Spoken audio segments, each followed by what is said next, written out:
Christians around the world are praying for Pope Francis's recovery. The 88-year-old pontiff remains in critical condition and is resting in hospital with double pneumonia.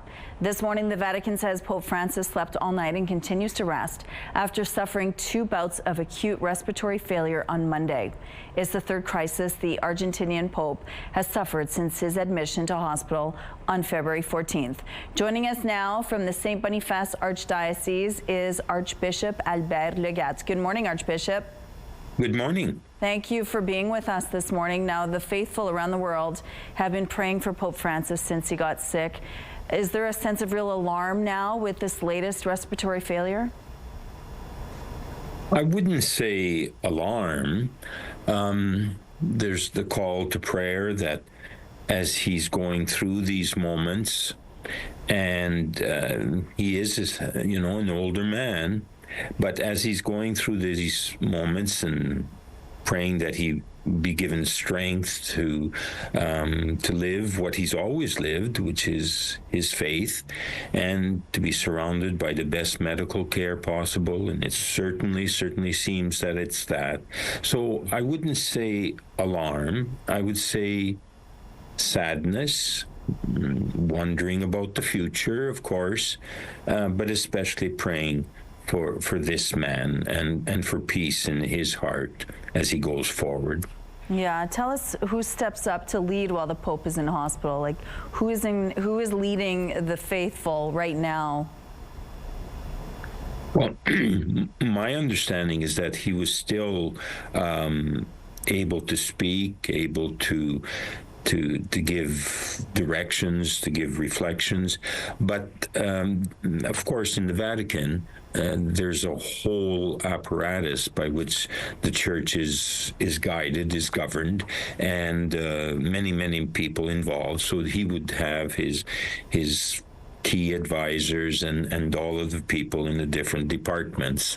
It's certainly not a one-man show, and that was part of his his thrust was to listen, to discern, and then to go forward, working with others. He's very much someone, too simple to say perhaps, team player, but he brings people in and works with them. Pope Francis has been leading the Catholic Church since 2013. Tell us about his impact and his legacy.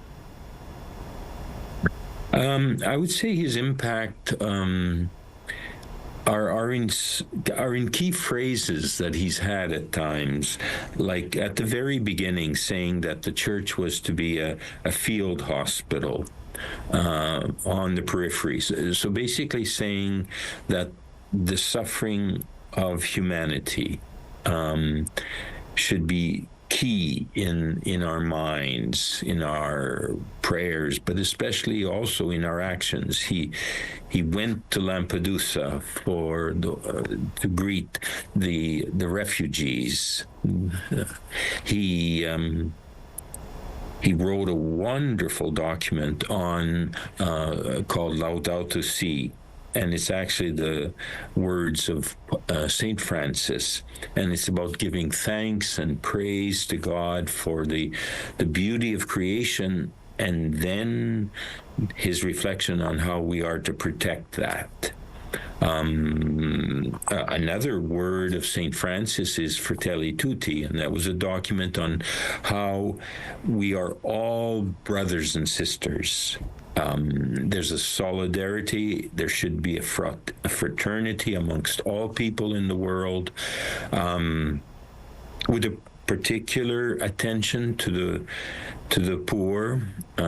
He's driven very much by the sense of God's mercy, and so we taking on that mercy. And so he often comes back in his audiences and public declarations about where there is suffering in the world,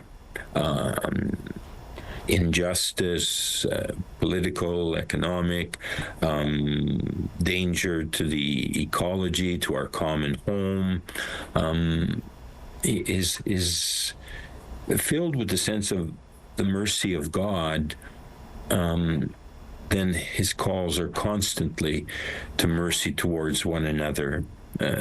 Another sense is for him, and we hear it in his words, the encounter with Christ, the living Christ, is to bring us to real encounters with one another. Archbishop Legatt, thank you so much for your time and for sharing this with us today. We really appreciate it. Merci. Oh, you're welcome. Very welcome.